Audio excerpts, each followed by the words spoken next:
yet the collective energy of mindfulness will bring us together as an organism, flowing as a river with no more separation.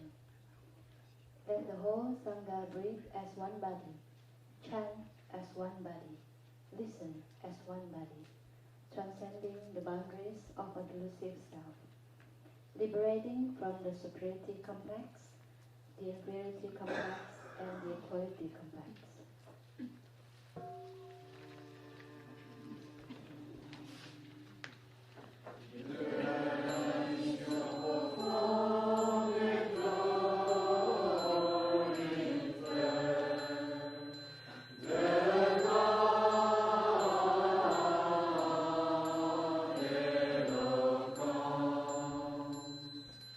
Libre de toute affliction du monde.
Thưa đại chúng, hôm nay là ngày Dear Sangha, today is the 18th of November 2012.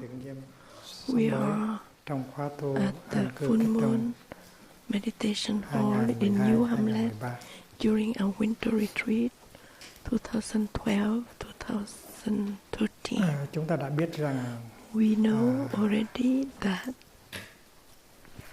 cái trái tim của giáo lý đạo Bụt the heart of the teaching of the Buddha tứ diệu đế is the Four Noble Truths and the Eightfold Path. It means the path of eight correct practices.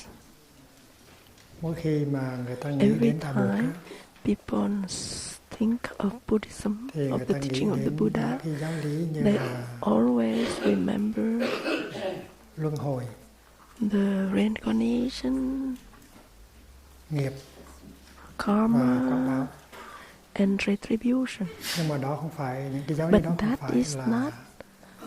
là không phải nằm trong cái trung tâm của cái of the teaching of the Buddha. Is not the center of the teaching of the Buddha. Nó đã có that trước khi teaching Bụt ra đời. exists before the manifestation of the Buddha samsara. And his teaching. Samsara, reincarnation, sống rồi chết, rồi sống lại, rồi chết. And then you are born, and then you die, and you reborn, and you die, and you have that separate soul who Trong Bà La Môn giáo đã có cái đó many trong Ám Dụ Thư, many Phạm bodies. Thư đã có. In Brahmanism, there is already there. Và có một cái niềm tin là and there is a chừng nào belief còn luân hồi that thì còn khổ. once you continue to be reborn, and then Đó là cái niềm tin truyền to lại từ go khi in trước that Bụt ra circle đời. of samsara, and then you continue to suffer. Only when you stop the samsara, Đó là that samsara, circle of birth and death and birth and death, and then you are luân liberated. hồi theo cái kiểu đó And so if là có you một cái linh hồn understand bất tử. samsara in that way, you believe trong that cái there thân thể is của a mình. eternal and Và immortal khi mà soul cái thân thể này existing nó tiêu in hoại your thì linh body. hồn đó nó đi And ra when this body và nó đi tìm một cái thân thể mới. is disintegrate, and then they have Vì to vậy cho nên find a luân new hồi, ý body niệm luân hồi in order to đi theo manifest. với cái niệm một linh hồn bất tử.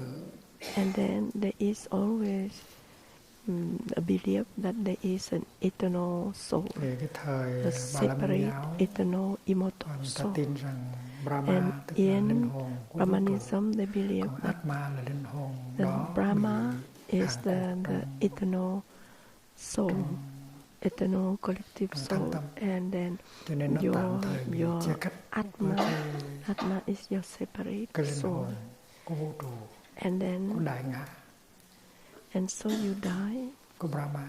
and you practice so that you Cho can nên, join the Dharma, sau một the thời gian luân Brahma. hồi thì có thể You cái linh hồn saw. đó thoát ra cái trạng thái And so when you chia cách tạm thời và liberate trở về from the đoàn tụ lại với temporary separation hồn, into tức là your little soul, cái Brahma, and then tức you là cái join the huge Brahma, linh hồn của vũ trụ. the eternal Đó là soul, giáo lý về luân hồi. and eternal chúng ta biết rằng collective trong đạo soul, Bụt and có that chủ trương is có một linh hồn bất tử. But the Buddha said that there is no separate soul, eternal. Is increased. There is always impermanence. Is increasing or decreasing, but not immobile. And then there is no separate self. Your self is made with many other self, many other elements. But the Buddha did not deny the word samsara, but in his samsara he made clear that your separate self, you don't have a separate self. And then your self there is many input and output and input and output and independent and interdependent. And so the Buddha make. He also accept karma, but he said that you also do good things and receive good retribution. But that is also relative. Your action will bring a lot of fruit of all continuation of you. So the person who create the karma, the good karma or bad karma, and the one who receive is not the same, but it's not different. Like you at 5 years old and you at 20 years old, it's not the same, but it's not different. So the first seal, Dharma seal, the truth that Buddha asks us to accept that there is impermanence. Impermanence means you change. You cannot be yourself 2 hours earlier or 2 seconds earlier. So like you are milk, but in 2 hours later, in some condition, you become cheese. And so the one who create that karma and the one who receive the karma is not the same. So retribution much is clearer in the teaching of the Buddha. It's not the same, but it's not totally exact. The same, but totally different. So don't be caught by the permanence and the eternalism, but you have to bear in mind the Dharma seal explained by the Buddha. There is everything changing. And if you believe that you are the one who created that and you receive that and you are lost in eternalism in a separate self. But if you say that the one who create the bad karma and the one who received the bad karma is two person totally different. It's not the same. It's not correct either. Not the same, but not different. Not to lose like in eternalism, not to lose yourself. In totally different, totally nihilism. And so the Buddha said that you practice the middle path. You are not the same, but you are not different. There is a continuation, there is a reception of the heritage, but there is not the separate self, eternal self, who go through that. So Buddhism is not easy. It's more profound than you thought. More a little bit. There is many subtlety in that. And the retribution, the karma is action, but there is the cause of action and the fruit of the action. And the action in Buddhism divided into 3 parts. The first is the thinking, second is the speaking, and the third is action, bodily action. And retribution is the same. If you plant corn, you receive corn ears, and you receive the fruit of your action. and that is reincarnation before Buddhism.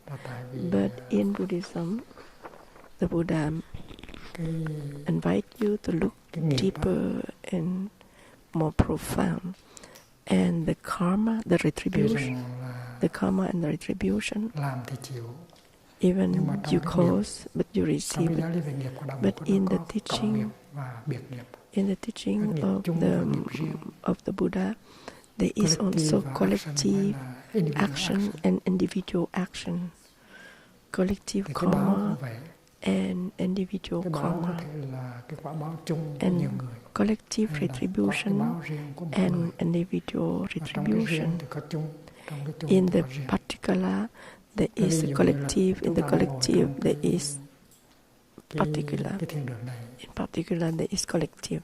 Like we sit in this Dharma hall, and this Dharma hall, and the Dharma talk is collective.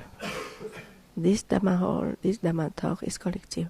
But the fruit of this Dharma talk, you are happy or you are less happy, you are angry or you are, is different. So we all sit in this hall, but the way we receive is different. Your happiness of each one in this room is different. Your reception of what you receive from that is different. So when you sit in the car, your optic nerve is yours.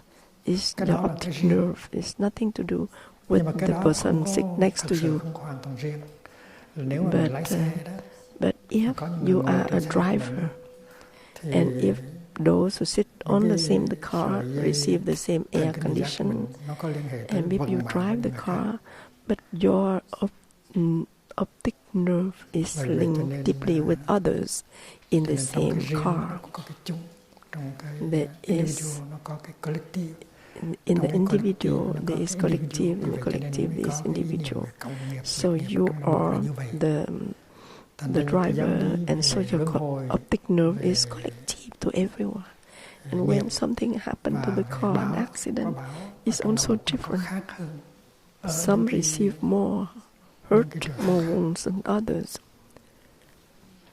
So the retribution is different. So Buddhism is made with many elements, non-Buddhist elements. And so the Buddha used the non-Buddhist element, it means samsara and other things, but he make it clearer, deeper, with more subtlety, and then it's more logic. It's go to our deep look,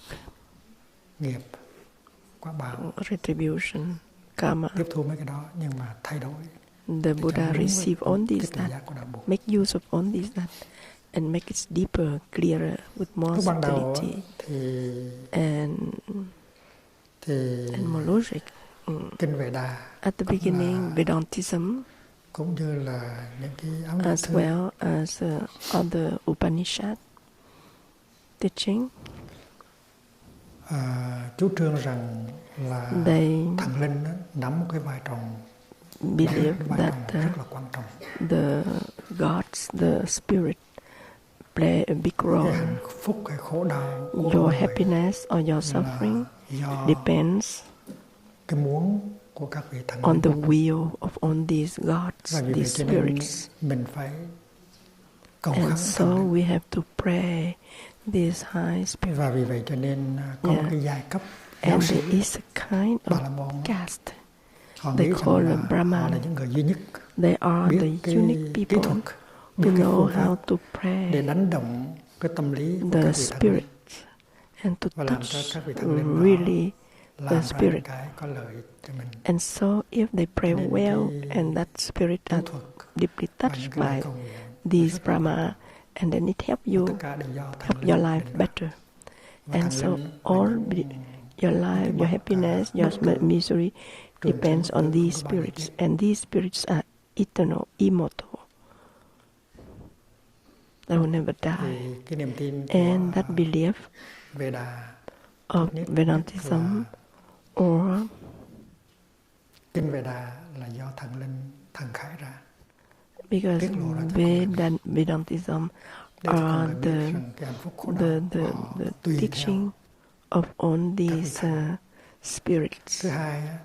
The second thing is Vedantism. The second in the Brahmanism.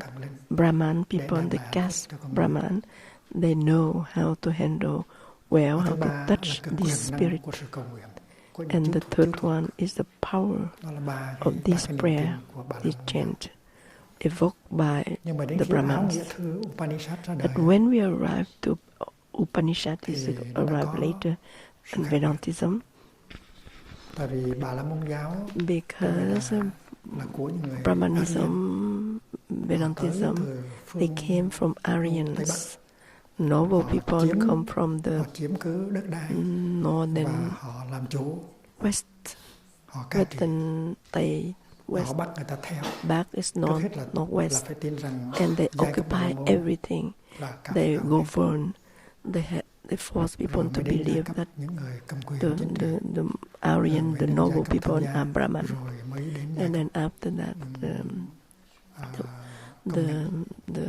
the caste of governance, and the third one is the worker.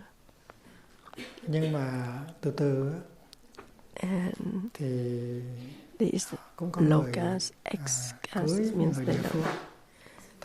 So when the Aryan people marry with local people, and so the belief is no longer like at the beginning, and there is some belief received from the local people. So among the high spirit, so there is the local spirit like Krishna or Shiva is local belief. Because Brahma is from Aryan, but Krishna and Shiva are from local spirit. So Upanishad,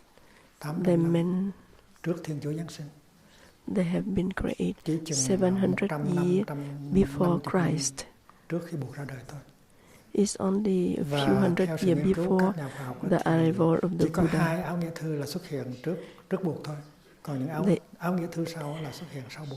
And some deep researchers of scientists, they said that two Upanishads compilation appear before the Buddha, but some Upanishads appear after the manifestation of the Buddha. So the notion about karma, and so people start to say that you suffer because of you, it's not by spirit. So already there is a change. So there's a number of Brahmans believe that the energy of prayer can help, but they also believe that you need to purify your mind, and you have. So for Thay, that this Upanishad is learned from the local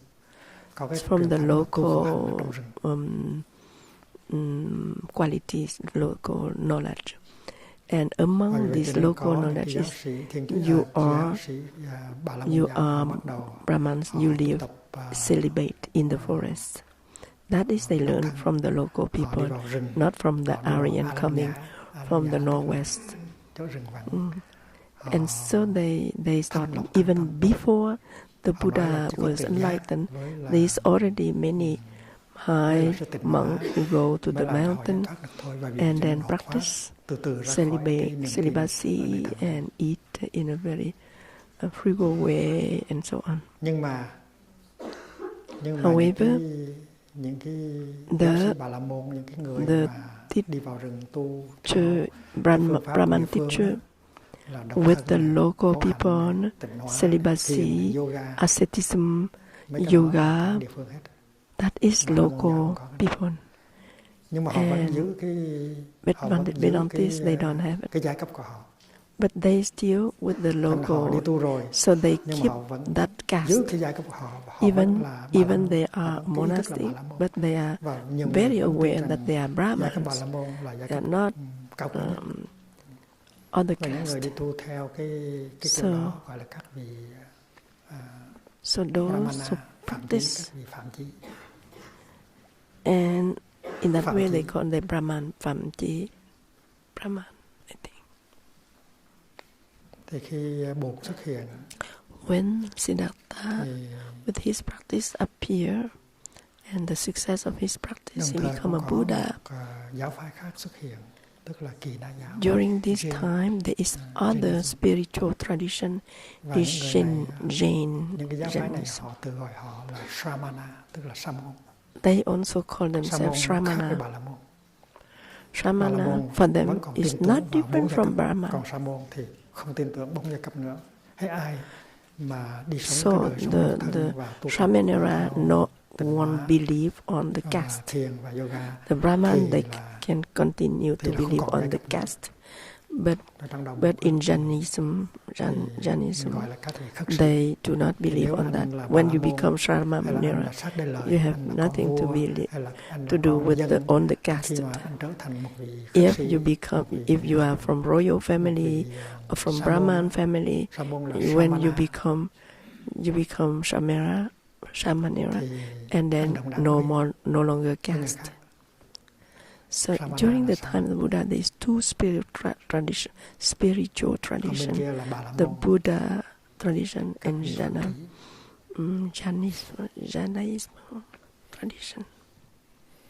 Mình nghe như vậy là để mình nhớ rằng cái trái tim của đạo Bụt á, của tự giác đạo Bụt á, không phải là So the giáo lý về core of the luân teaching hồi, of the Buddha. không phải là giáo So lý về you will remember now, nghiệp, the core teaching và of the về Buddha quả is báo, not samsara mà or là cái tuệ giác retribution or karma, về but bốn sự thật the và con đường bát chánh. the core teaching of the Buddha thấy are điều đó. more about Four Noble Truths and the path of 8 correct practices, Eightfold Path. Và bát chánh đạo cũng như là tứ diệu And lý, nó Eightfold hẳn là một cái Path đức tin, is not exactly a mà nó belief. là một con đường.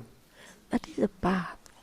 Mình không cần phải có đức tin, mình You không cần don't need tin to vào một cái believe đấng on any hay là spirit, một cái neither thánh thư. Siddhartha, Gautama, Buddha, Mình chỉ or cần một con anyone. đường thôi. You only need a path.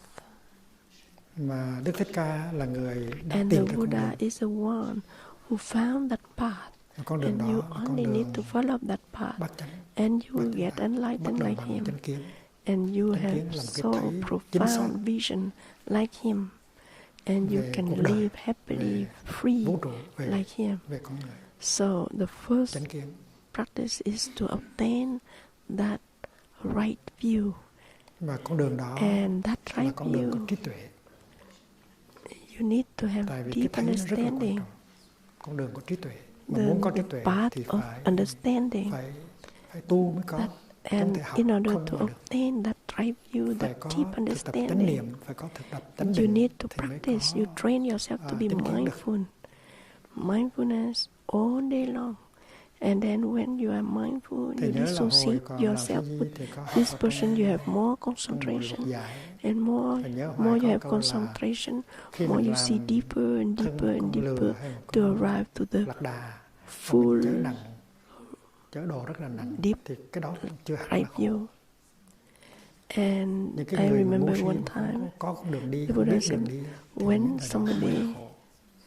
those who are like Thì cái the câu đó gây camel ấn tượng rất who là lớn. wear Người a ta lot of vì sẽ đi heavy còn trẻ. burden, and we feel that Thành he is ra very luôn luôn thầy nghĩ unhappy. rằng là No, nếu mà mình he's có được một not. con đường He is not thì unhappy. mình khổ. When you don't know your way, you don't know what Mình to có do, you con are đường, really mình biết lost. phương pháp thực You are tập, the person who tức là suffer mình the là một người most, hạnh phúc. more than those Không who biết đường carry đi, heavy khổ. things like Chứ the còn thấy camel được who đường đi carry là heavy hạnh phúc rồi. burden. Đã có So đường đi rồi, con không còn lo sợ là gì. when you see your path, Và con you đường are này no là con longer đường bát chánh, be con đường của fearful, trí no tuệ, longer chứ be không phải là con painful. đường của You see đức tin. your path, and that path you don't need to believe to anyone. It's born Bởi from vậy cho your nên own khi mà experience. thấy có người nào And so mà when you học see your hỏi và tiếp path thu được 5 giới and you born from your own experience and you are happy, and then you are no fear, no anger, because and in order to obtain that path, you also need to have 5 guidelines on that mindful path. And so that's these 5 guidelines on that mindful path, called 5 precepts, is not the high spirit who force you to do. It's you you realize that if you do that, and then you are free from that. So 5 precepts, 5 freedom, 5 paths of freedom, and then that is the guideline for you to practice and very concrete on that path. And so the insight of the 5 mindfulness training on the path of 8 correct practices, 8-fold path, and the path of 4 noble truths. And so the 8-fold path is started by chánh kiến. Chánh kiến is right view. Right view. Một cái view. So, nói cho nó đúng mức là chánh kiến, tức là sự vượt thoát của tất cả những and so the correct setting, the right view is the transcending on the other view. It means it's no longer a view. Nó có nghĩa là lấy hết tất cả các kiến. You remove all the notion about that reality in order to be with that reality, to be with that reality of interbeing, of oneness, of light, of peace, of accepting, with joy, with happiness. So like and so you remove all your notion about the elephant, and then if you have a notion that the elephant is like a pillar, is not correct. If you see the elephant is like a broom by seeing the tail of the elephant, is not correct. You have to remove all your notion about the elephant. It means no longer a pillar, no longer a broom, no longer a fan, but it's the absence of all the view in order to see the view deeper, to see the elephant as it is. And so that right view, Thay, Kanchayana,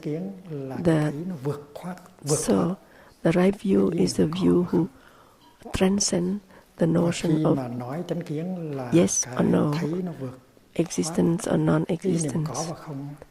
Thì lúc đó mình biết rằng cái câu nói đó của Buddha là thuộc về cái chân lý thứ hai, tức là đệ nhất nghĩa đế, chứ không phải là thế tục đế. Thế tục đế. And so when you say that, the Buddha said that the right view is transcendent in all the view, so the Buddha is speaking about the first truth. It means the absolute truth. It's not the relative truth. Relative truth is there is up, down, right, left, you, me. But when you transcend that, you are one with everything. We are the reality itself. And so we already touched the truth, the absolute truth is not the relative truth. So it's a kind of sutra which go to that absolute truth. Tức là cái vui đó, mà nói theo kiểu đạo Bụt thì nói là hết khổ. But the Buddha's about the Four Noble Truths. So first the Buddha started to say that he is suffering, he is suffering, he is suffering, and then the removing of all the suffering. Khổ, cái này là khổ diệt. Khổ, it means suffering, and the other side is khổ diệt, it means the absence of suffering. So that is the third one. The first one is suffering, the third one is absence of suffering. The second noble truth is the coming together on the reason, on the making of. Cái này là on ill being. the Còn ill cái này being. là the making of ill being. So you suffer because you make that. Cái And này so là the coming the of on the cessation making of ill being. of these things, and then you suffer. And Thì the third trong one cái is the cessation, giáo lý the bốn sự thật absence này, of nó suffering. đòi hỏi mình phải công nhận cái khổ là một cái gì có So thật. in the Four Noble Truths, Có- you have to có accept khổ. that suffering is something real. There is suffering. You cannot deny. Và nó bắt buộc mình công nhận cái sự thật thứ ba And là then cái they khổ có thể also chịu hóa được. ask you Để to thành cái accept hạnh the phúc. third truth. It means you can change. You can suffer, but Và you have all mình the phải công nhận ability có to một sự change thứ tư in order to have the là absence đạo. of suffering. And so the Tức là có fourth một cái noble phương pháp, truth một con đường. is there is a path. The Con second đường path đó, will nếu mà lead mình đi you theo, to mình thực tập suffering, theo, thì mình có thể and the fourth chấm dứt path được should lead cái you to khổ. liberation. Con đường đó là bứng cái That này, path bứng gốc rễ của cái này, is to uproot bứng gốc rễ the của second tập. path. The fourth path is to uproot the second path. Con đường đó That path nó đưa tới who cái bring sự chấm you dứt của khổ. to the Cái absence, khổ này the là do cái the nguyên nhân. removing of suffering. Và ở đây mình thấy có hai And cái the tập second nhân quả. path is Vì có tập is cho the nên có khổ. cause of the Vì có suffering. đạo cho nên hết khổ.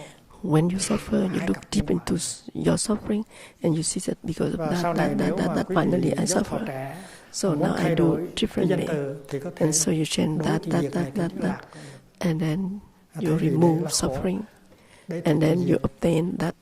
thì là chữ lạc cũng được. So instead of saying that cessation of suffering, Tại vì lạc you can cũng là- put happiness. Lạc cũng là sự chấm dứt của khổ. So happiness is also the ending Can đảm lên of trước, suffering. Be more courageous. dám dùng danh từ mới. Dare to use new Và sự thật là như vậy, là có words. hai cái cặp nhân quả.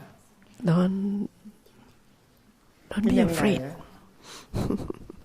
thì nó sinh ra cái quả này, còn cái nhân này nó sinh ra quả này. Because that cause, that path of Con đường doing, tham making sân si, that con wrong đường thing, making ma that tà wrong đạo, thing, wrong thing, nó đưa tới bring you to happiness, to giới định suffering, tuệ, con đường bát chánh đạo, nó and đưa then tới. making good thing, Cho nên đừng có sợ cái chữ lạc. beautiful, and then it bring you to happiness. So don't be afraid of the word Và đó happiness.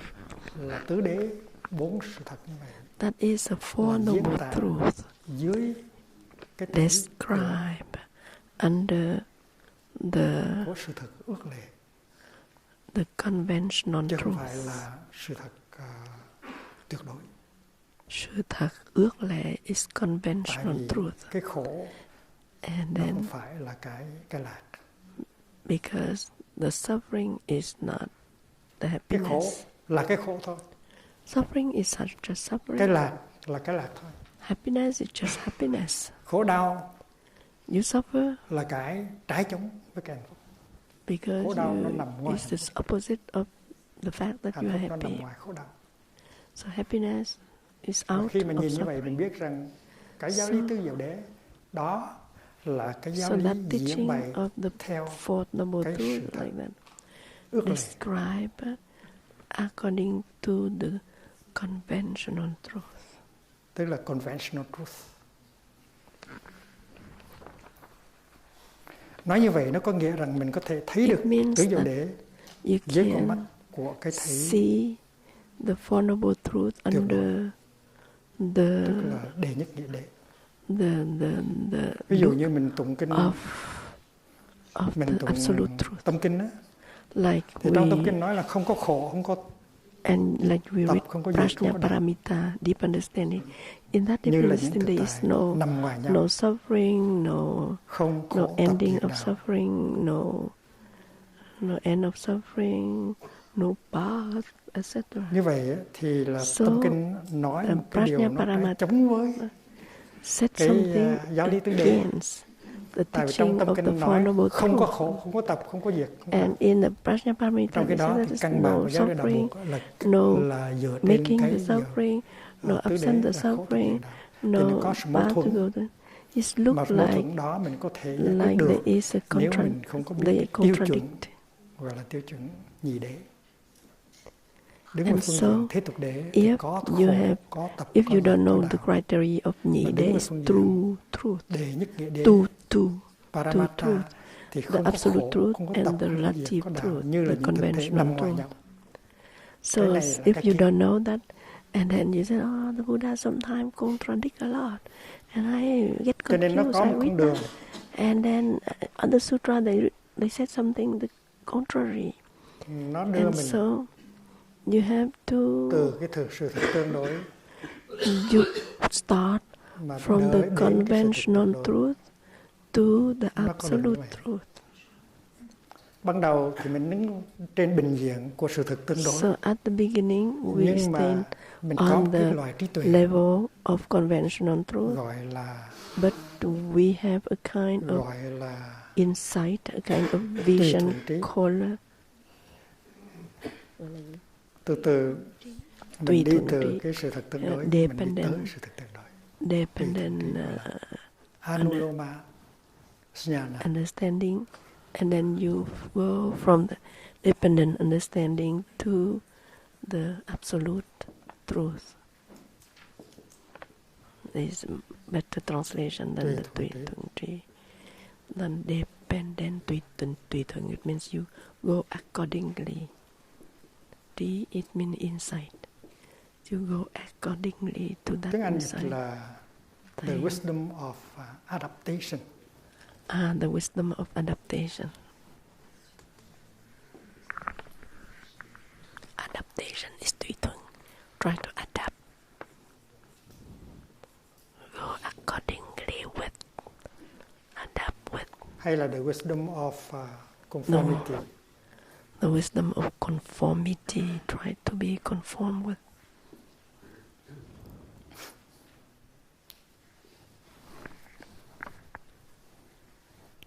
Tức là làm sao để cái sự thực So you do in the way that the relative truth, cái sự thực tương đối, cái thế tục đế, nó có thể đi đôi được với cái thắng nghĩa đế, can go along with the absolute truth.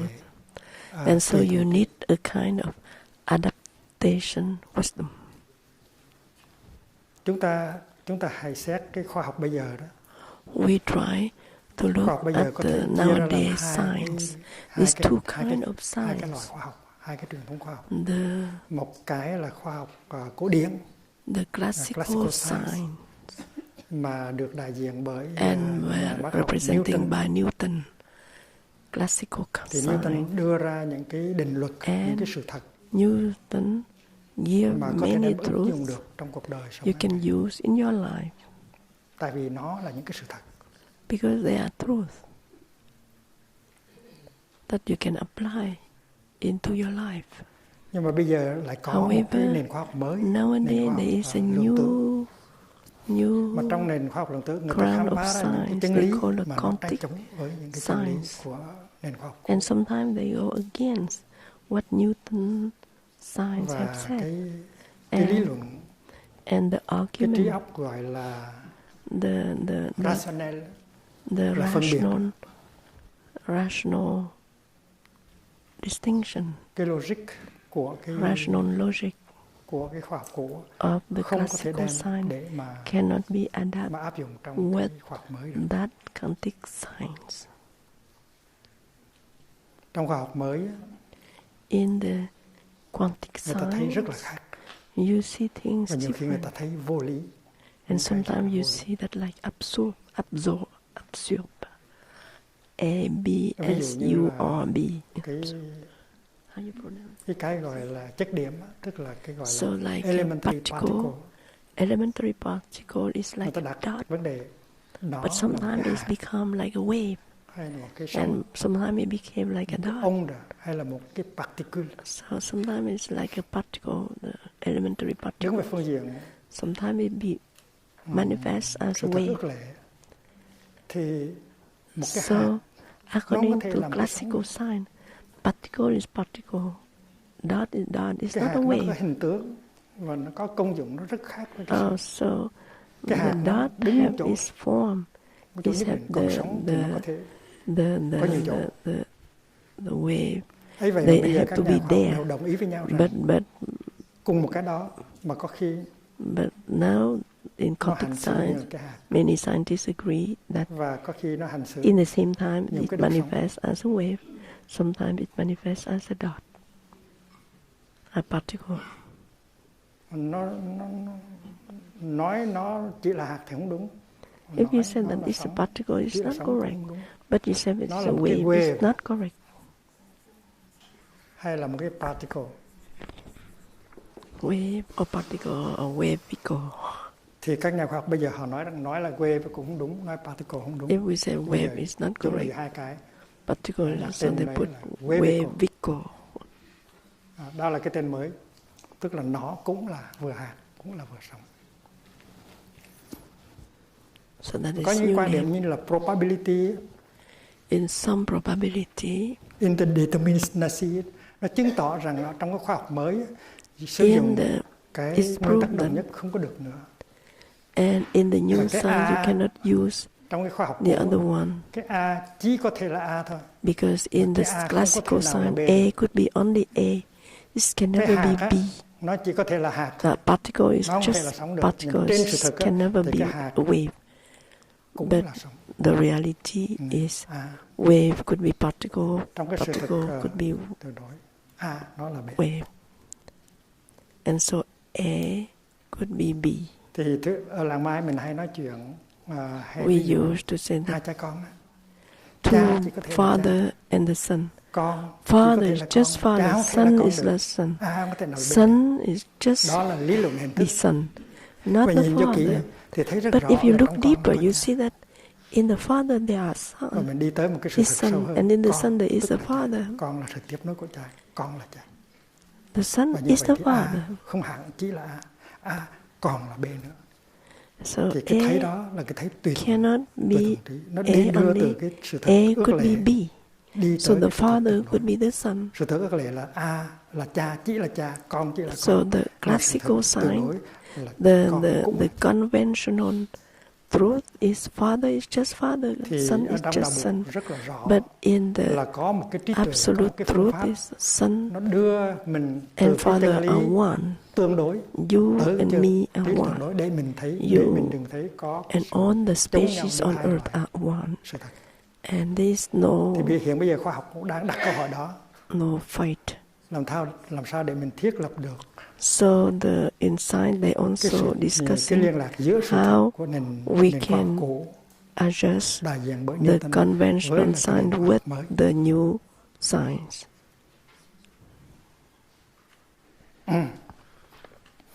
Có một nhà khoa học lý người Anh tức là David Bohm. There is a physicist, an English physicist, is Ông David có viết một Bohm. cuốn sách. He wrote a book tựa đề là Wholeness and called Wholeness. Whole is totality. WHO.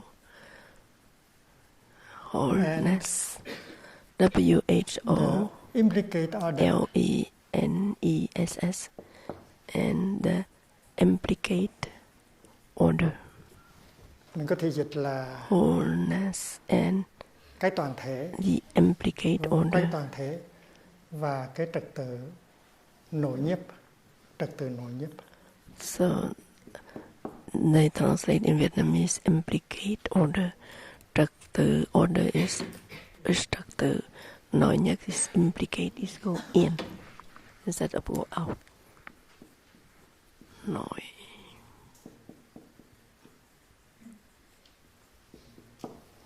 Thì Bohm nói rằng nó có hai cái thế giới, hai cái loại. And Bohm said that there is two kind of trong cái loại trật tự đầu thì mình thấy cái này order nằm ngoài is cái kia. explicate order. Cái này không phải là cái kia.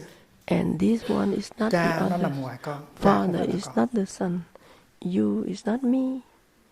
And I is not my sister. I is not my partner. I is not my brother. And so that is explicate order. Sự vật nó nằm ngoài nhau. Things Cái trật exist tự đó gọi là trật outside. tự ngoại nhiếp. Explicate Trật tự ngoại nhiếp. order. cái này trật nằm ngoài cái tự kia. ngoại nhiếp, ngoại is Là outside. Explicate order. Order.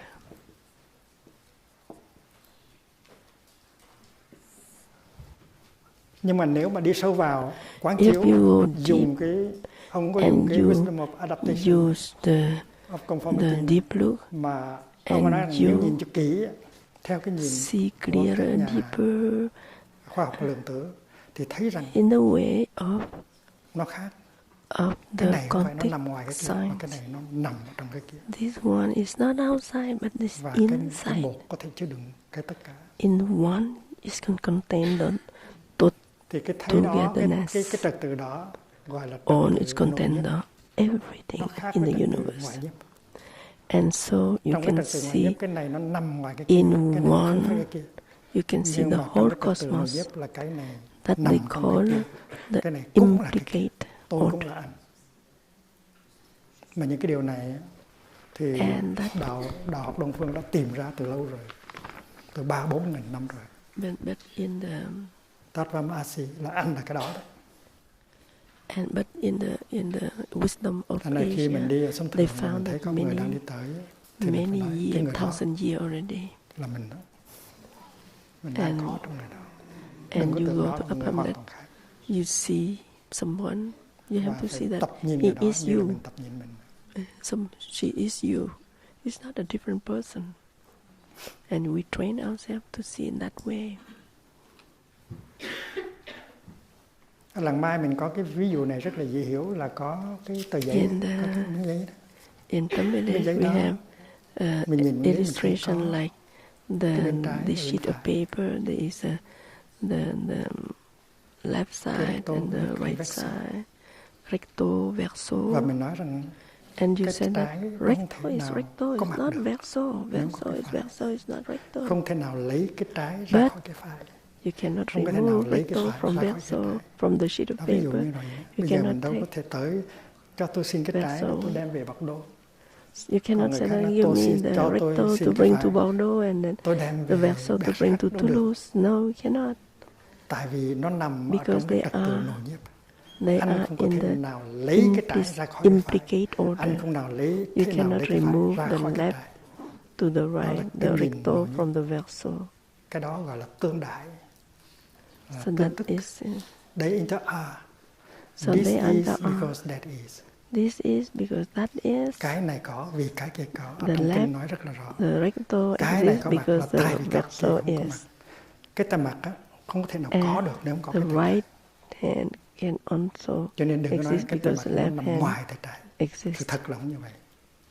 Và vì vậy cho nên mình thấy được cái trật tự nội nhiếp. So when we see that Cái đó trong implicate đạo order, buộc gọi là tương đại hoặc là tương tức. and they said that relative, Mutual being, co-being, mutual interbeing. co-being, interbeing, Đều được hết. mutual co-being.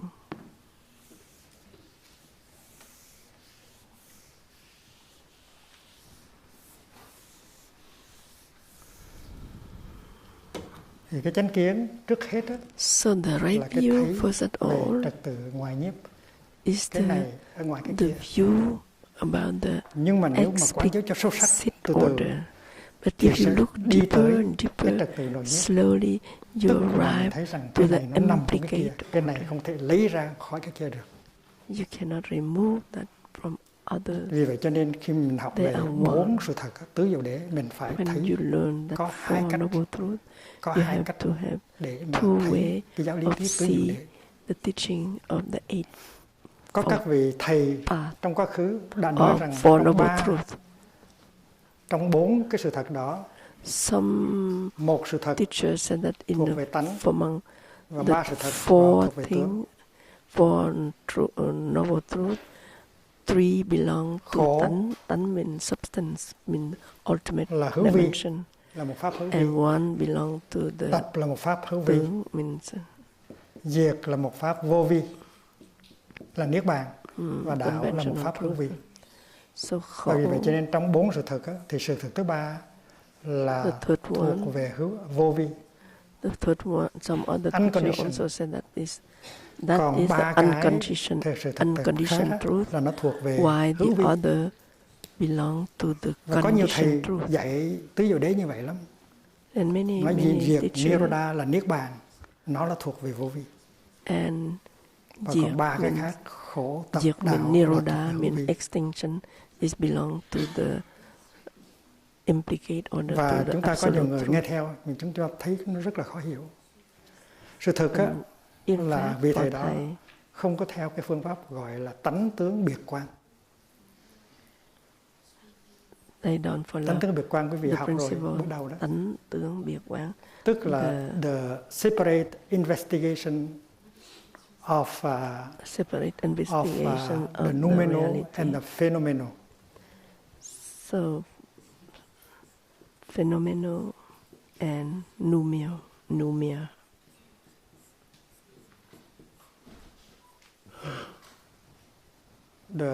The separate investigation of the noumenal and the phenomenal. Separate investigation of the noumenal and phenomenal. Sở dĩ nếu mà mình nói cái thứ ba là vô vi, we said that the third one is unconditioned. thì tức là mình đặt cái thứ ba ngang hàng với những cái hữu vi. Thành ra đứng trên bình diện này thì 4 cái đều là hữu vi hết, đều là conditioned dharma hết. All are conditioned dharma. Không có thể nói rằng 3 cái này 1, 2, 3 là conditioned dharma, còn cái này là unconditioned dharma. Thầy disagree that we can say that the three one is conditioned dharma. Không có thể nào để trên này được. And the third one is cũng như là sống với nước á.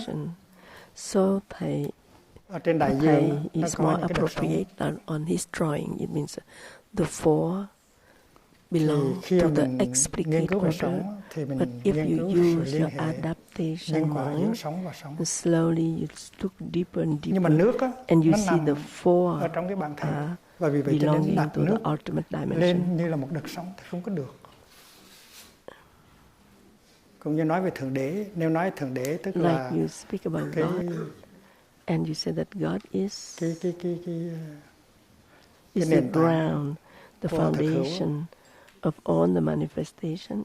Thì mình không thể nói là Thượng Đế có hay không có. And we cannot say that sinh hay không God sinh. exists or not exists.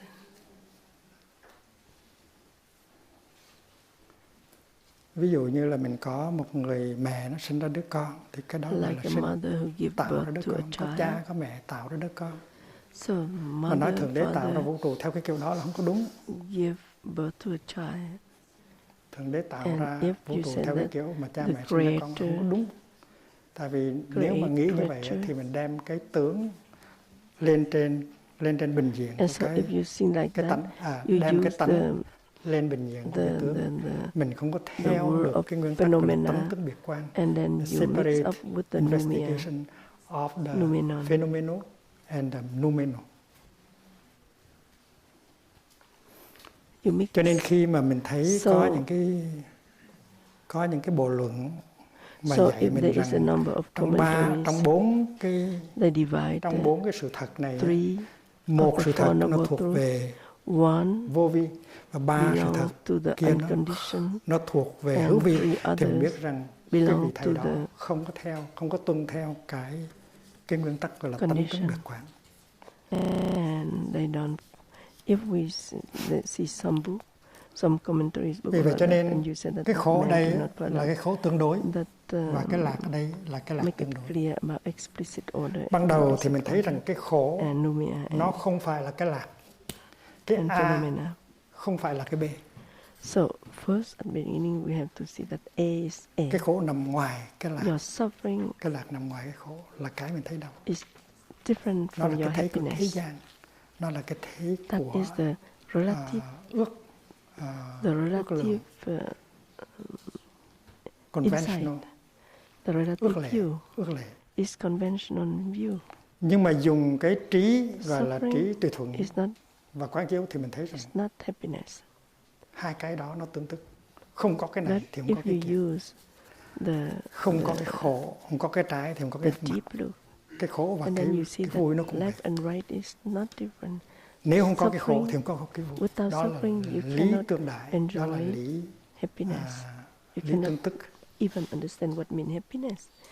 You Lấy cái always khổ ra have khỏi cái vui something không to được. eat. Cũng giống như If you mình never suffer of hunger, mình you lấy never know what cái buồn means ra khỏi bông sen without không food. được. Tại vì không có buồn thì không có sen. So without sadness, Và nhờ there's mình no quán chiếu joy. như vậy, cho nên mình từ trên cái bình diện này, mình từ từ mình đi xuống cái bình diện này. Tại vì ở trên bình diện này, cái khổ nó nằm ngoài cái vui. Còn bắt đầu đi xuống đây thì mình thấy khác. Bắt đầu thấy khác. Mình thấy cái khổ và cái vui nó tương tức. Nếu không có khổ thì không có vui. We go slowly, we look deeper. Cho nên là lần mai mình có nói tới cái sự ích lợi của khổ đau. And the goodness they of enter suffering. our. And we say that the Thường người ta goodness muốn of trốn suffering, tránh khổ đau, trốn chạy khổ đau và people đi tìm used hạnh phúc. Mà người ta không biết là khổ đau nó đóng vai trò tạo ra hạnh phúc. And they didn't know that suffering and happiness, cũng như là cái buồn nó đóng một cái vai trò để tạo ra bông sen. Like a mud, những người nào mà hiểu được cái khổ đau for creating thì những người đó bắt đầu có khả năng tạo ra. Who know how to suffer, who know what means suffering. Nếu mình hiểu được cái khổ đau của mình rồi thì bắt đầu hiểu được khổ đau của người kia. Và hiểu khổ đau người kia rồi thì mình có giận người kia nữa, trừng phạt người kia nữa, trách móc người kia nữa. Vì vậy cho nên cái hạnh phúc đó nó do cái khổ mà ra. Cho nên những người mà tu khéo là những người không có kỳ thị khổ đau, không có tìm cách để chạy trốn khổ đau. Và những người biết nhìn sâu vào khổ đau để mà thấy được cái bản chất của khổ đau. Thấy được khổ đau thì tự nhiên mình bớt khổ. Và mình có thể bắt đầu tạo dựng hạnh phúc. Thì trên con đường từ cái bình diện chân lý tương đối mà đi về cái chân lý tuyệt đối thì mình bắt đầu mình khám phá ra cái sự thật là tương tức. Cái sự thật là khổ với lạc nó liên hệ với nhau. Không có cái này thì không có cái kia. Và vì vậy cho nên mình không kỳ thị khổ nữa, mà mình thấy khổ có thể là một yếu tố tạo ra hạnh phúc. Và những người tu giỏi là những người biết sử dụng cái khổ để làm rằng they know how to take good care of the suffering in order to make liberation, to make happiness. So they don't run away. They do not run away from suffering. They make use. They look deep into their suffering. Cho nên ở trên này nói có khổ, có tập, có diệt, có đạo. Đến khi đọc tâm kinh nói không có khổ, không có tập, không có diệt, không có đạo. Nghĩa là những cái đó không có nằm ngoài nhau. So these khổ, tập, diệt, four đạo, points, they do not exist separately out from each other. Cái đó gọi là they are deeply linked. Cái khổ được làm bằng những cái yếu tố không phải khổ. Relativity. Cái lạc được làm bằng những yếu tố không phải lạc. And they enter into the world of implicate order. Một con đường they rất là go hay. to the Con đường này gọi là con đường duyên sinh. Duyên sinh tương tức. Duyên sinh. That path of interdependent. Interbeing. Duyên khởi hay hơn.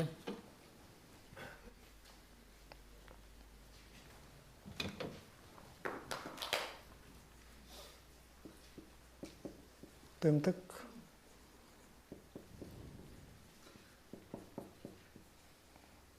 Trung đạo. Cái này là cái đạo Buddha đã tìm ra, nhưng mà khoa học chưa tìm ra.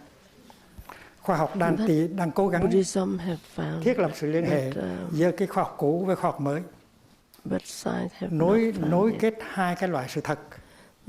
Còn đạo Buddha cái này là thế tục đế, cái này là thánh đế. Và đạo Buddha đã kết nối được hai cái loại sự thật rồi bằng cái phương pháp quán chiếu về duyên khởi, tương tức, trung đạo. Duyên khởi nghĩa là cái này có vì cái kia có. This is because that is. The left is because the right is. The left cannot be without the right and vice versa. Mà cũng không khó gì mấy. It's not different. Nhìn vào đứa con thì thấy cha. You look at the son, thấy đứa you con see the khổ father. Cha When the father suffers, cho nên the làm son cho con khổ suffers, là rất là you know dài. that the father also suffers. Làm cho cha khổ cũng là dài. tại mình làm cho mình khổ. Because Cái thấy đó when you see là that chánh kiến. making your father suffer, Ở đây you thì mình also thấy cha ở suffer. ngoài con ở ngoài cha. Nhưng mà từ từ theo cái tùy thuận trí thì mình nhìn bằng cái duyên khởi, mình thấy rõ ràng nó liên quan với nhau, nó nằm Thanks trong to tương tức, the trung adapting đạo. view, and then you see Không that có bị yeah, kẹt there's vào nothing different, một trong những cái tà kiến. and then you will not lose yourself in the heretic view. Không một cũng không khác. It's not the one, Không but it's sanh, not không different. diệt. Not the same, Đường but của not Bụt là không different. đường đó. Và đây That là is the middle path, that cái tinh adapting hoa của đạo path. Bụt. That is the Cái tinh essential hoa của đạo teaching Bụt of không phải là Buddha. luân hồi, không phải là nghiệp, Tinh không hoa phải là is báo. essential. Tuy rằng đạo Bụt có of sử the dụng teaching. những quan niệm đó làm khác hơn để giúp cho người ta thực tập. They make use of that in order to help people to practice better, well.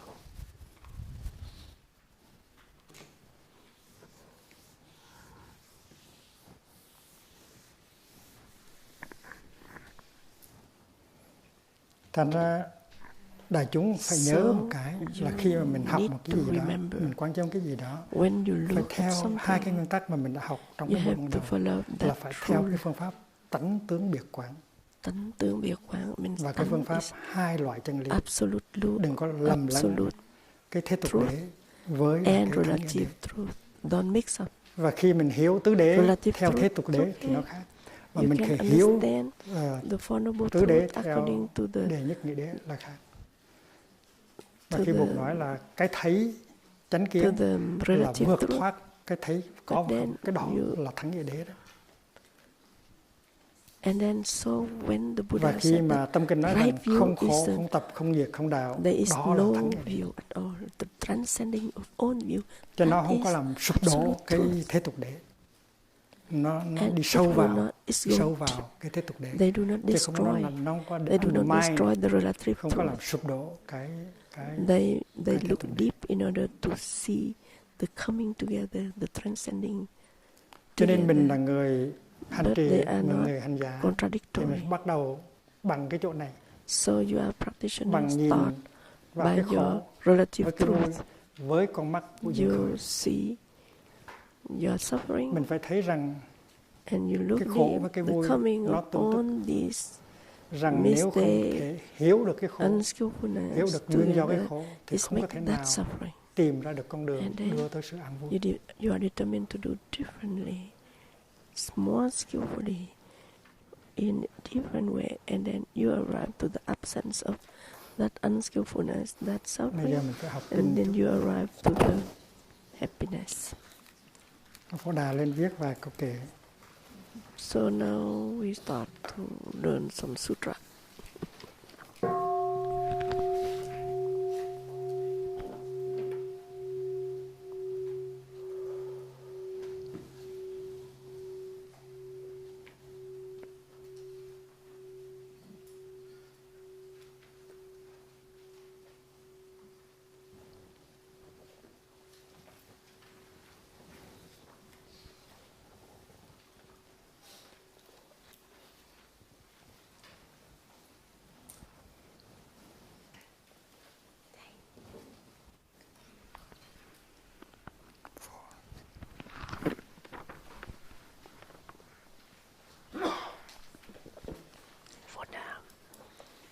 The sister will write a few gatha in Chinese.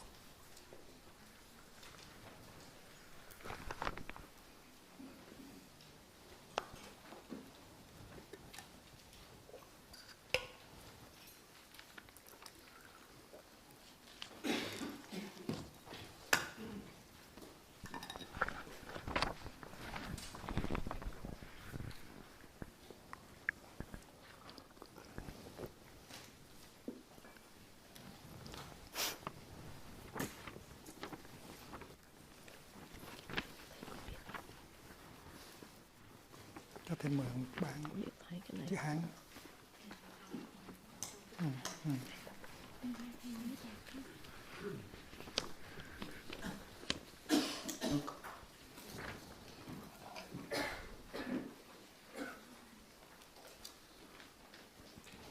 Cái bài kệ đầu nó nằm ở dòng này.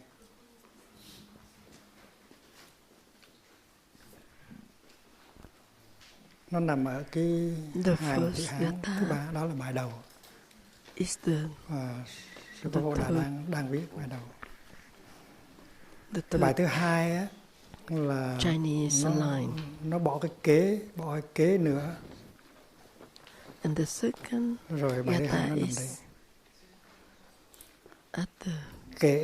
Kế chữ Hán á, thì đó là If 1, you write, 2, you 3, count 4, 5, in Chinese 6, character. 6. Yeah. Nó là 3 và 6. At the sixth line of Chinese character. Sixth line of Và Chinese. 10. And the 10 ở đây. 10th line of Chinese character. Cái gạch dưới mấy cái hàng đó. Mình chỉ học mấy cái hàng dòng đó thôi. Mình không học những cái dòng ở giữa. So Tại we những cái dòng only đó là read những cái bài these kệ. things because that is words of the gatha in the sutra. Và chúng ta có bản dịch bằng tiếng Pháp và tiếng Anh. And we have also the translation into French. Mình có phát ra chưa? I don't have the English one. Chưa phát à? Not distributed yet.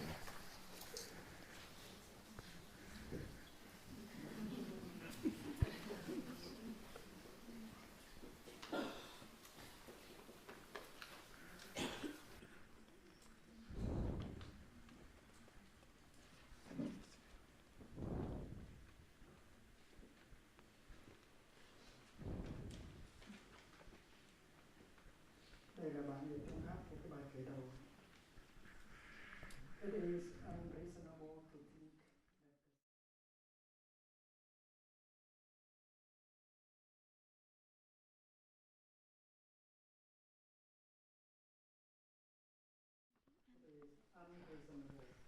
It is unreasonable to think that the self-nature lies in the conditions.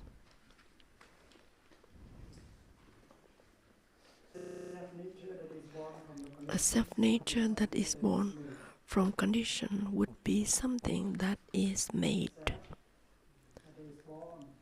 A self that is born from conditions would be something that is made. When something is made, it's not self-nature. It means when things have their self-nature, and when they have self-nature, they continue to be self-nature. They don't depend on the condition who come together to make it. If they are the things which come with many things come together. They don't have self-nature. Like you look at the flower, you see the flower, there is sunshine, there is earth, there is rain, there is many things. So the flower have no self-nature. A flower receives sunshine. Sunshine is not the flower. The cloud which bring rain is not.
Không có ngã. No self, there is impermanent, and ở đây là nói là không có một cái and separate self. disease, etc. So Cái bông hoa này nó đầy tất cả vũ trụ. no separate self. Nó có mặt.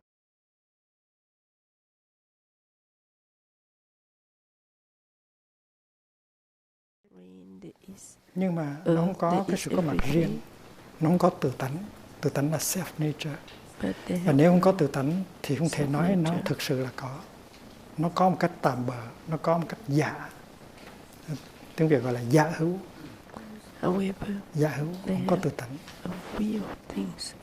And in Vietnamese we say giả hữu. Vì vậy cho nên khi mà mình đi tìm cái tự tánh, cái self nature ở trong những cái điều kiện làm ra sự vật thì mình không có thấy được, thì sự tắc bất nhiên, chuyện đó không hợp lý. Not so. Mà nếu một cái gì mà một cái tự tánh mà nó từ những cái điều kiện khác được làm ra, thì cái tự tánh đó đâu phải là tự tánh nữa. Đó là một cái được làm ra.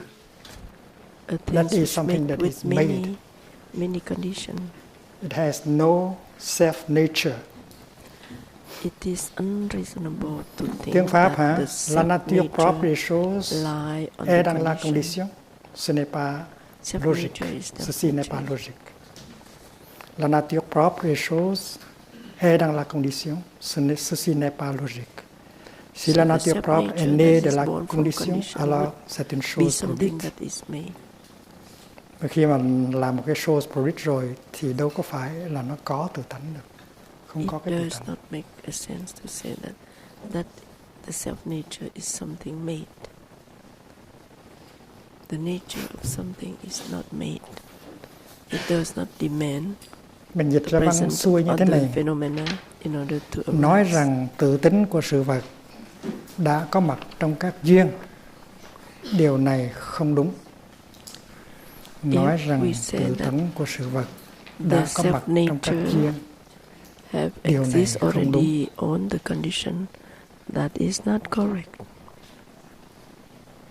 Bởi vì nếu tự tánh mà xuất phát từ các duyên thì vật ấy là một pháp được tạo tác. And so that things is a kind of conditioned things. Things which is made with many conditions.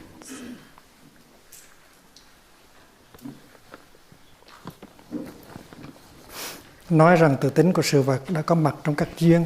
If we say that the self nature nói rằng tự tánh của sự vật đã có mặt trong các duyên, chuyện đó nó không có đúng.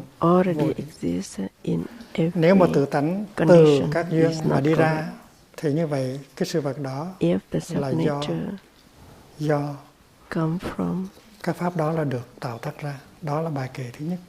The elements which come together to make things is not correct. Bài kệ thứ hai, nếu cái tự tánh mình nếu nói nó là do làm ra thì làm sao mà có cái nghĩa đó được? Vân hà hữu thượng nghĩa. Nói rằng tự tánh là một cái gì có thể tạo tác ra được, đó là một sự vô nghĩa. Nói rằng tự tánh của sự vật là một cái gì có thể tạo tác ra được, thì đó là một sự vô nghĩa. Tại sao? Tại vì tự tánh có nghĩa là không phải do tạo tác mà có. Nó không tùy thuộc vào các pháp mà có ra. Tự tánh tức là self nature đó. Đâu có mượn từ những cái vật khác được. Self nature is just self nature. It cannot come from other conditions. Cái tự tánh không thể nào do những cái khác làm ra. Self nature cannot be made by other conditions. Self nature is just self nature, and no coming by. Nó không cần phải đợi những cái pháp because khác of the coming of other conditions. Mà sinh khởi. Bất đãi gì pháp thành. Bất đãi là không có đợi. Don't wait gì pháp tức là những pháp khác mà nó thành. Ví dụ bông hoa, nếu mà nó có tự tánh thì nó đâu cần phải đợi ánh sáng mặt trời, nó đâu cần đợi mưa, nó đâu cần đợi đất. Vì vậy cho nên biết rằng bông hoa là không có tự tánh. Tự tánh tức là nó So a sẵn có. flower have no self-nature. Nó đâu có thể mượn được những cái khác và làm ra đâu.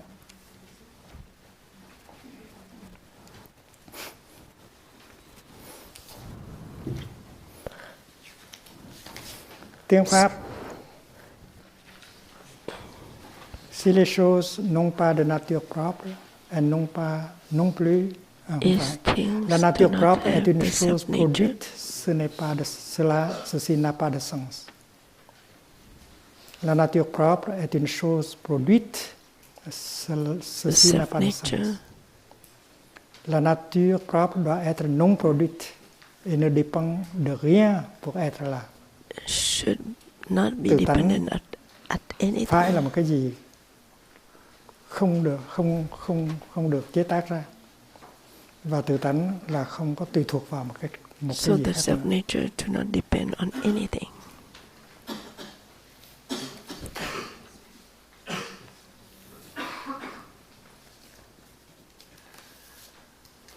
Tiếng Anh.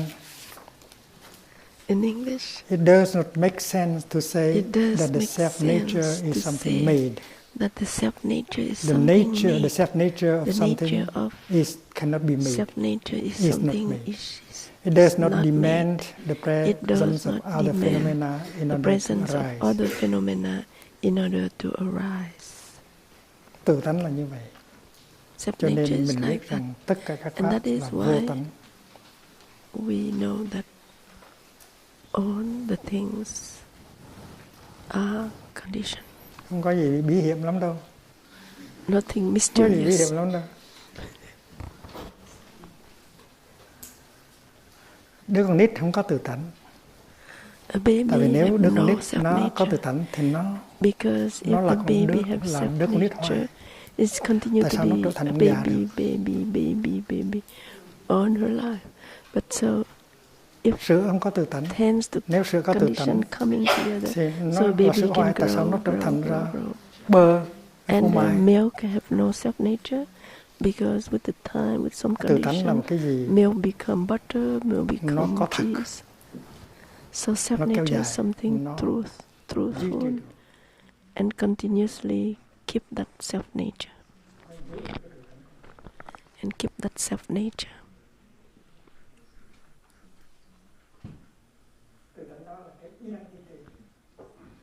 And that self-nature is identity.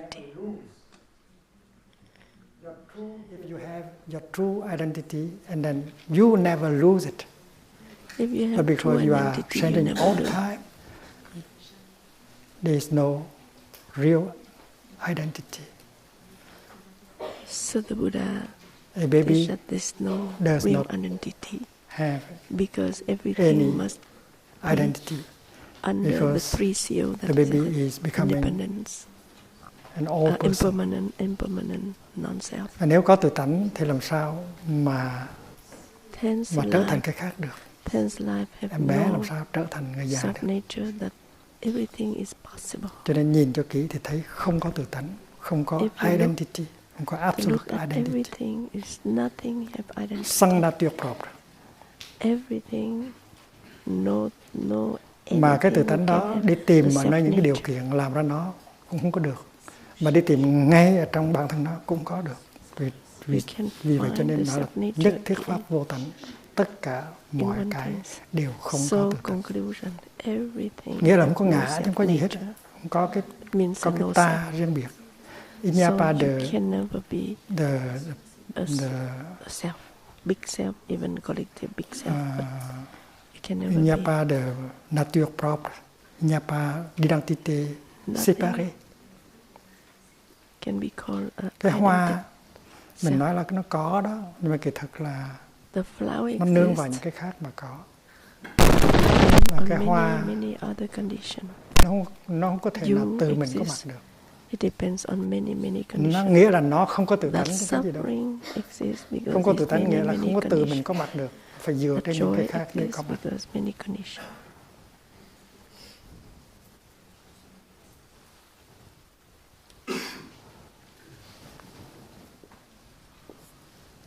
Pháp nhược vô tự tánh, vân hà hữu tha tánh. Nếu mọi sự mọi vật không có cái tự tánh everything thì làm gì mà have có no tha self tánh? nature. Nếu không có self thì không có other. Nếu không có self nature thì không có other nature. Thì cũng như là không có trái thì cũng không có phải. If there is no self, so other nature, it means without left, there's no right. Mình và Without người là hai cái thực without tại khác nhau.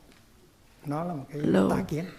And then we have the idea that you are different from others, that it's a heretic Khổ view. và lạc là hai cái hoàn toàn khác nhau, là một cái tà kiến. And if you Tại think that vì suffering and khổ joy nó is do những totally yếu tố không different, khổ nó làm thành, is và lạc heretic do những view. cái yếu tố không lạc nó làm thành. Your joy Và mình bắt đầu depends on your đi vào suffering. trong cái con đường này rồi. And so when you start to see that, Mình vượt you thoát start to cái thế giới, transcend cái trật the tự world ngoại of để từ từ đi vào explicate order in order to enter slowly in the world of implicate order. Nếu cái tự tánh mà đem so với cái tha tánh á, If you bring your self thì nature and bản thân của nó trở compare thành ra cái tha tánh. Nó tự tánh là with tự the tánh đối với other mình thôi. orders, Nhưng mà đối với người kia nó thành tha tánh.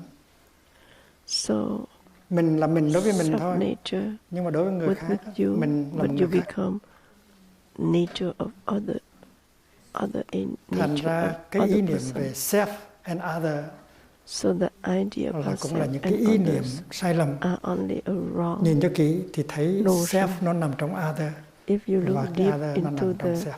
self, you can see others. If you look deep into other, you see Tự self. tánh ư tha tánh, diệt danh vi tha tánh. Đối với cái tha tánh thì cái tự tánh của mình nó là một cái loại tha tánh. Mình nói mình là mình, nhưng mà người kia nhìn vào mình thì người kia nói mình là người khác.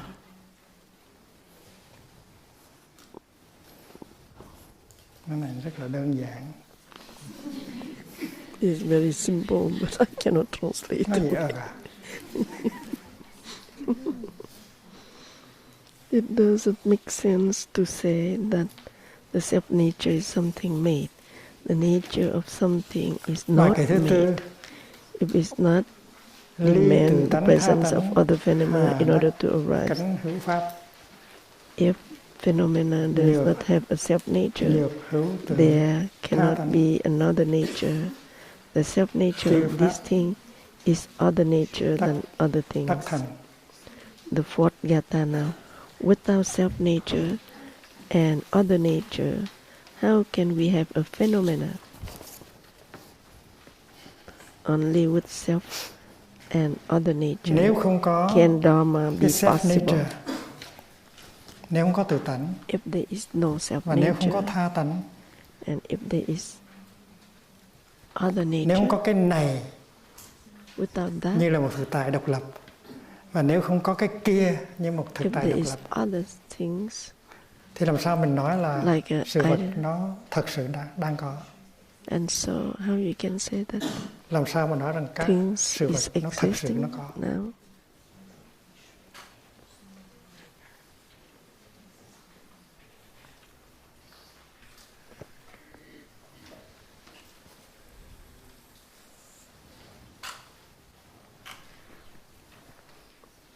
Without self-nature and other nature, how can we have phenomena? Only with self and other nature can Dharma be possible. And Dharma chỉ khi nào có tự tánh with many other conditions coming together. Thì Only mới with self-nature and other nature, and then you have a phenomena. Nếu mà có tự tánh và có tha tánh, thì tất cả sự vật mới được thành lập. Self-nature and other nature, they come together, they make one phenomena. Thấy tự tánh cũng không có, mà tha tánh cũng không có. Cho nên mình biết rằng các pháp không có thể nào được thành lập như những cái sự vật riêng rẽ. So we see that đây là cái con đường all phenomena cannot của trung đạo, exist without the coming together with many conditions. So that is the middle way, the adapting thế giới ngoại nhiếp path ở trong đó, that cái này nó nằm ngoài cái kia. from the relative phenomena world, and you are entering into the noumenal world.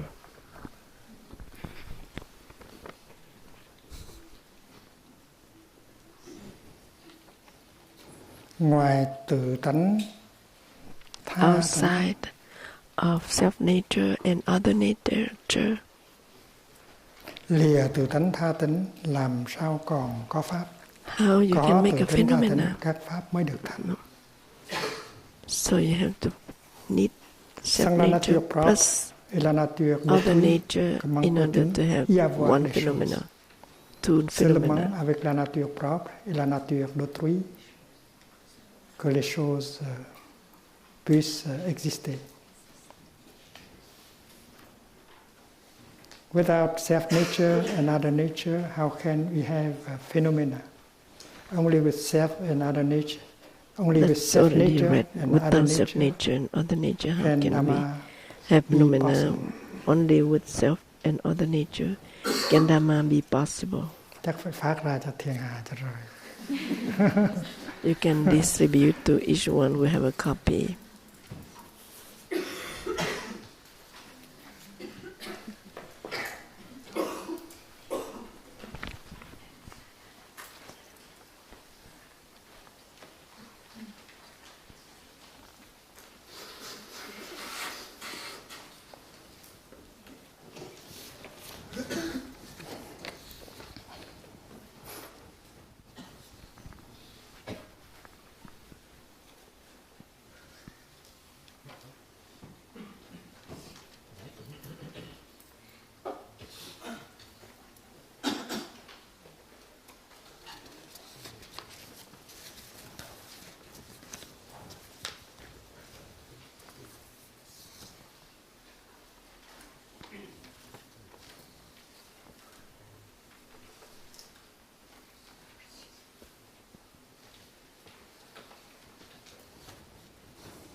Hữu nhược bất thành giả, vô vân hà khả thành.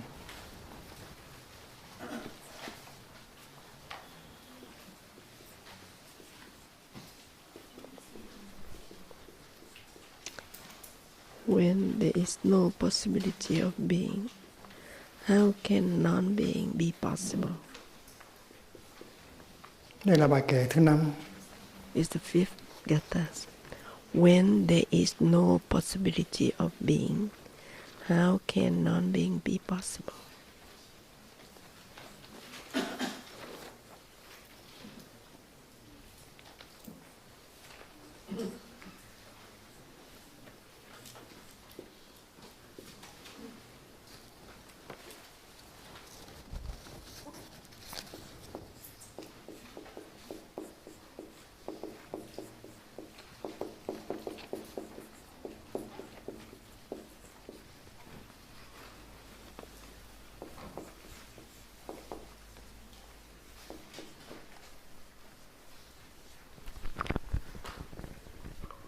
The fifth translation is, when there is no possibility of being, how can non-being be possible?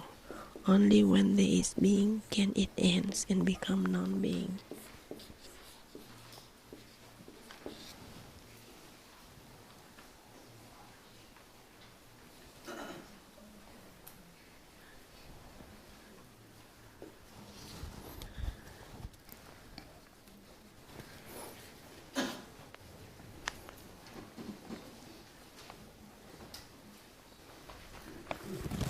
Nói rằng không có tự tánh, if you say that there is no tức là nói rằng self-nature, sự vật nó không có thật sự có. it means that you Nếu say nó that có, things not really exist. Thì nó làm sao trở thành không được. If they exist, how they become Nếu non-existent? cái quan niệm về có mà không thành lập được á, If the notion about existence thì is làm not sao thành lập được realized, cái quan niệm về how vô? we can realize the notion of non-existence. Tại vì trong cái nguyên tắc á, according to the principle, khi nào á when mà có self nature, there is self nature, thì mình mới nói đó là being được. Còn khi nào mà không có cái self nature, không có tự tánh, thì không thể nào when there is no nói self đó là nature, being you được. cannot say that's being, because it changes all the time. Cho nên tất cả đều dựa trên cái ý niệm về self nature, tự tánh. Nếu mà sự vật không có tự tánh thì không thể nói nó đang thật sự có mặt. Mà nếu mà cái ý niệm về có, ý niệm về being mà không có thiết lập được, thì cái ý niệm về non-being not realized, and so the notion about non-being cannot be realized. Cannot be possible.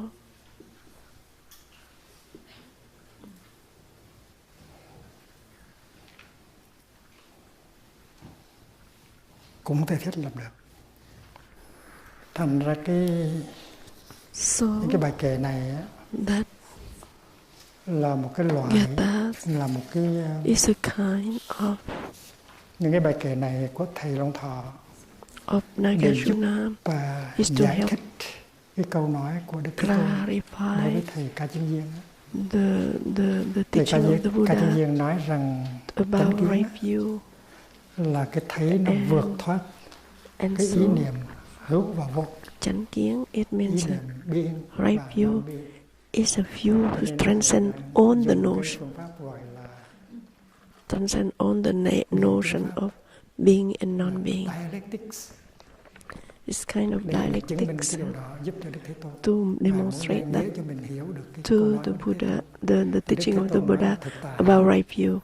The Buddha said that reality is the no view about reality is transcend all the view, all the notion being, notion of being and notion of non-being. So on this dialectic of Nagarjuna is to help you. So your idea about being and your idea about non-being, you need to transcend them. Và mình đang đi trên con đường từ cái bình diện chân lý ước lệ đi xuống cái bình diện chân lý tuyệt đối. Mình đang dùng cái gọi là tùy thuận trí. The relative truth slowly go to the absolute truth. We are using the adapting mind, adapting wisdom in order to lead people Bây giờ mình làm entering into the absolute truth. Trong vòng 1 phút. So you make a homework, but quick homework right now here. Cái này là chân lý. So I write on the board, and then like a test, you say that this absolute truth or negative on relative truth. Huh? So it's a test. You have to answer quick. This is because that is. Chữ Hán là that is absolute truth or relative truth. Cố bị hữu.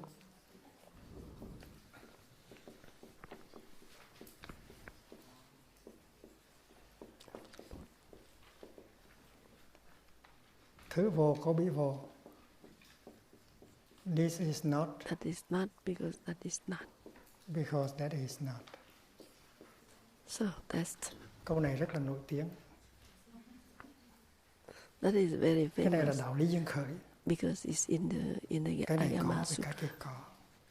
Cái này that is không the teaching cái of the condition. Cái này sanh vì cái kia sanh. This is cái này because that is vì cái kia diệt. This born because cái đó that born. Là that chân lý is ước lệ hay là chân lý tuyệt đối, nói thứ vậy. Tuyệt đối.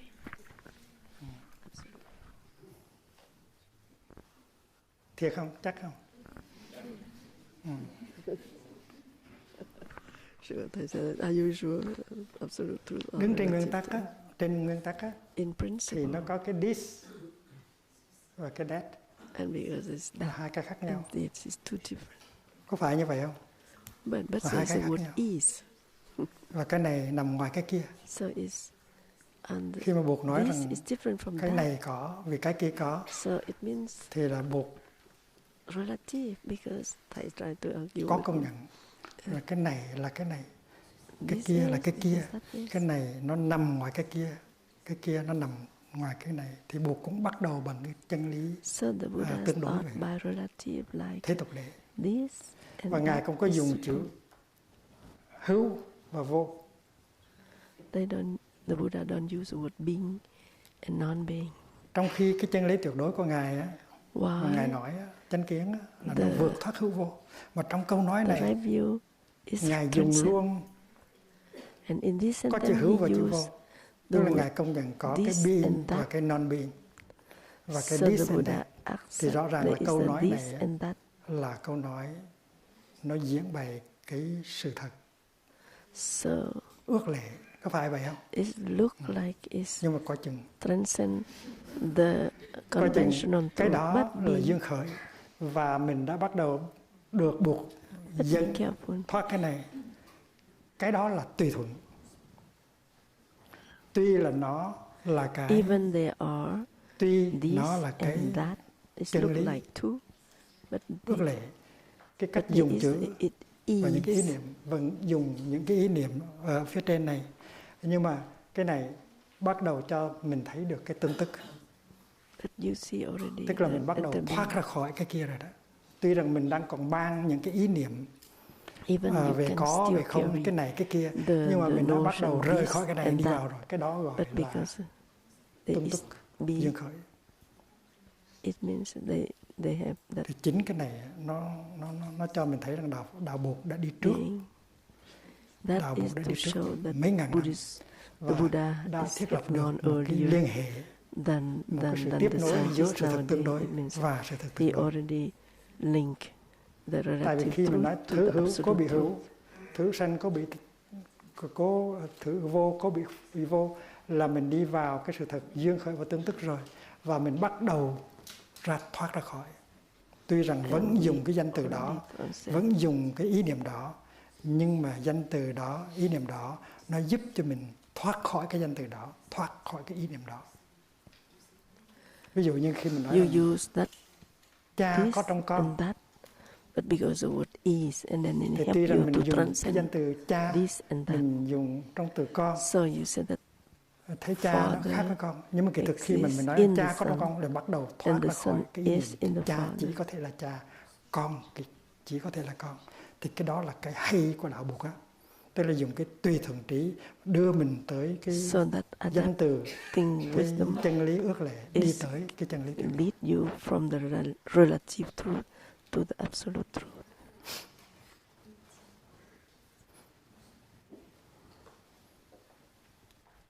Hôm nay mình có lễ giỗ tổ. Today there is the ceremony of commemoration vị thầy đã of thành the lập root ra cái, teacher of our root đã khai sinh temple, ra cái chùa tổ the temple where Thay is mà từ đó about mình phát now. xuất ra. 160 Ngày xưa thầy years ago, đã xuất gia ở đó, I làm điều ở was đó. ordained there, be novice Và sư tổ there, Nhất Định ngày grew xưa up there, đã từng and Nhat Hanh đã từng làm Patriarch trụ trì, đã từng làm is the tăng can one những who cái have been chùa rất là the lớn, cái chùa very quốc và những cái chùa của famous vua monk lập ra như là in chùa Linh as Đường, chùa Giác abbot Hoàng. of the royal Và ngài temple được in the triều royal đình, ngài được vua rất là kính nể. kingdom, and he Nhưng is mà he ngài was không có thích. an abbot, Tôi but Nhất Định không có thích. he don't like all these things, so he Vì vậy cho nên abandoned all, and he requests một hôm ngài to be xin từ chức able trụ to trì tăng can những cái resign chùa của vua đó, the và abbotship ngài of về that cái royal vùng temple, gọi là Dương Xuân, and then Thịnh. he Ngài lập decided một cái am để to ngài ở go đó với to hai người the đệ tử mountain Yungsun, và where he set up a ba hut, thầy trò quốc đất trồng khoai, where he gieo and the hạt. two disciples Sống đơn sơ, plow the và ngài land có by his own mời bà hand mẹ ngài tới ở and chung plant để được tree, ăn chuối hoa plant hương. crops and then bỏ hết invite his tất mom cả những cái danh vọng, to be những cái địa vị there and to ở trong, take care of ở his trong lễ mom. hội, trong triều đình để đi về And so he sống abandoned đơn everything. đạm bạc như vậy. And he came and Nhưng he mà lived a các quan, simple life like that.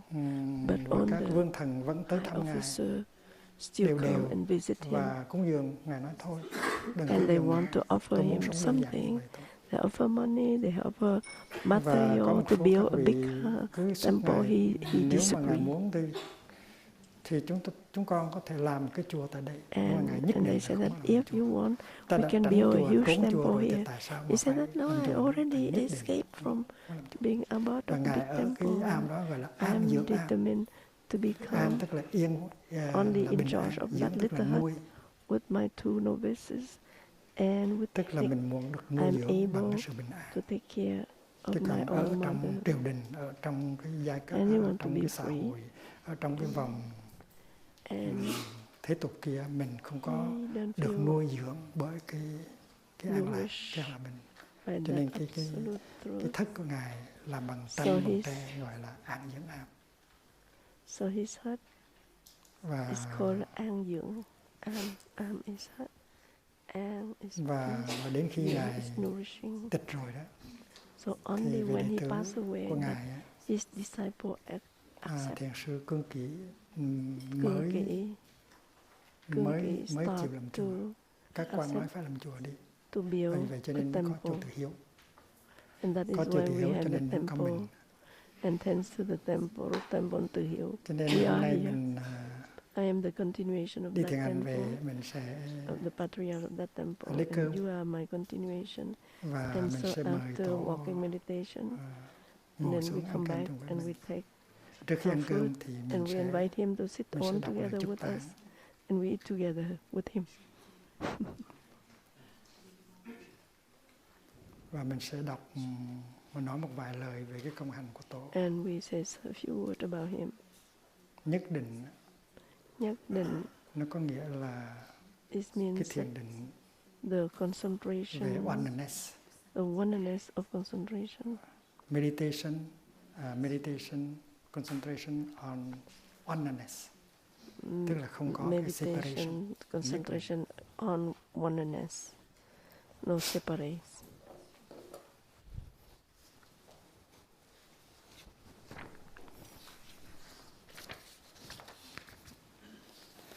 Thành ra kỳ sau sẽ mình phát ra bản dịch tiếng Việt, tiếng Anh. So next time you will receive the translation in advance, in English, in Vietnamese, in French.